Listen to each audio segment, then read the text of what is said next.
First at 5, Portland police are investigating 7 shootings between Friday night and Sunday morning from North Portland to Southeast. We have a map here. Let's pull it up. You can see all 7 of them where they happened. It shows where each individual shooting took place. And police say this is unusually high. They're concerned right now. Morgan Romero is live off Southeast Stark and 126th, where bullets went into a child's room Friday night. Morgan. The shooting happened at this affordable housing complex, Hazel Heights, Friday night. Rounds were fired at a car, which police believe to be the target, but bullets went past the car and hit 2 apartment units, both with people inside. In one of those units, bullets pierced the wall and went into a child's bed. Fortunately, no children were in the room and no one was hurt. Police are still looking for suspects who left before officers got there. Rayona Amati has friends who live here and brings her own kids here to play sometimes. Yeah, that's terrifying. I feel like that was a reckless move, very inconsiderate with the fact of knowing that bullets don't have a name on it, strays don't care, and anybody can get hit. This was one of 7 shootings reported to Portland police from Friday night to early Sunday morning. Circumstances around a couple of the incidents wouldn't normally rise to the level of media attention, but their PIO, Sergeant Kevin Allen, says the number of shootings in one weekend is out of the ordinary. Gun violence in Portland, however, is not. That's what police want to call attention to and end. As unfortunate as it is, gun violence is present in the city of Portland. But it is unusual to see this many over the course of 2 nights. It's not what we want to see, it's what we're working to prevent as best we can. But I would not say that it's an uptick in shooting activity. Let's back up to Friday night. One person went to the hospital with non-life-threatening injuries after a shooting in the Lloyd district.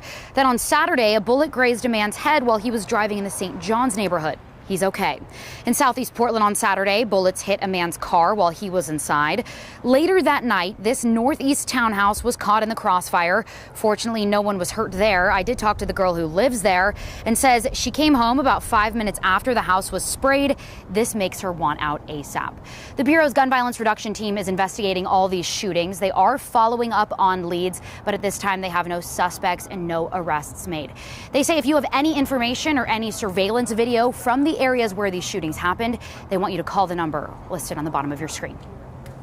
Morgan Romero, thank you. Sounds like they need a lot of changes in that neighborhood. Meanwhile, police, they're looking for the driver of a white pickup truck involved in a deadly hit and run in the Pearl District. The driver hit a woman near Northwest 9th in Gleason overnight. Investigators say that woman had been riding in the truck and somehow fell out of the passenger door. Portland police are asking anyone with surveillance video that might have recorded this truck to please give them a call. We're learning more about the CDC's breakthrough in the search for what's behind vaping-related illnesses and deaths. Across the country, more than 2,000 people have gotten sick and 40 have died. Now health officials say vitamin E acetate may be a factor. Investigator Kristen Severance explains why it can be so dangerous. Vitamin E is safe to use on the skin or even taken as a supplement, but the CDC says it's very dangerous when inhaled. The CDC found vitamin E in samples taken from 29 patients who were sick with vaping-related illnesses in 10 states. So our own test of 6 vaping products bought from dispensaries and tobacco shops in Portland did not find any vitamin E acetate. One product did contain lead 800 times the standard set by California. Health officials say that vitamin E was being used as a cutting agent, added to the oil in vaping cartridges as a way to stretch out the product. But even in states like Oregon, where the oil is required to be tested, Lightscale Lab Director Bryce Kidd in Portland says they were not searching for vitamin E because no one knew it was being used in products. He explains what happens when you breathe it into your lungs. You have the potential for this molecule to bind within the lungs, effectively acting like a trash bag within the lungs, which would obviously inhibit one from breathing. Now, the CDC is not ruling out other ingredients, saying there may be more than one cause to this outbreak. You can watch our entire vaping investigation on our YouTube channel or on KGW.com right now. If you have a story, let me know. Email me at callkristen@kgw.com.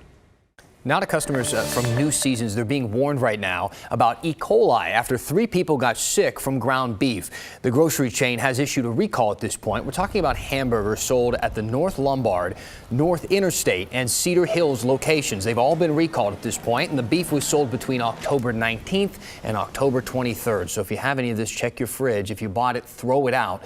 It was ground fresh in the store, and the recall includes 5, 10, and 20% fat content ground beef. The store says everyone who got sick is recovering.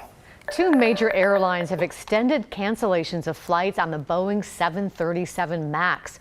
Southwest Airlines and American Airlines announced the MAX will stay grounded through the first week in March. Both carriers have canceled thousands of flights. Last month, investigators found Boeing engineers had raised concerns about the jet's faulty flight control system before the 2 deadly crashes. And last week, Oregon Congressman Peter DeFazio said he'd learned government safety experts also found other issues with the planes that were overruled by FAA management when Boeing objected. Now, this next story, the update here, it surprised even us in the newsroom, I think, when we started hearing that this is what had happened. We said, wait a minute. So this Portland man, he kept getting these speeding tickets for his stolen motorcycle. Now that motorcycle is back in his possession. Yeah, this is a great outcome. The citations Eric Russ kept getting in the mail came with a photo of a man driving his motorcycle. Well, that guy saw our report Friday night and decided to return the motorcycle to its rightful owner. His name is Matt Young. He says he bought the bike from someone else a year and a half ago and didn't know it was stolen until he saw our story. He called us to arrange a meeting to return the motorcycle to its rightful owner. I'm taking 4,000 tickets and giving away my horse, but I watched that article twice today again. Yeah. And he goes, somebody's out there with my pet, you know, and it kind of brought a tear to my eye, so there we go. You get it, right? You're a motorcycle guy. Yeah, I get it, yeah. Somebody riding your bike. I got a couple buddies that were actually pulling for you. They were like, I don't know, man, I hope that guy keeps riding your bike. Look at him. He's having a good time. Yeah, he had a good time. The bike's back where it belongs. What a great outcome. And listen to how this ends. After a quick spin around the block on the motorcycle, the 2 decided to grab a beer together. Why not?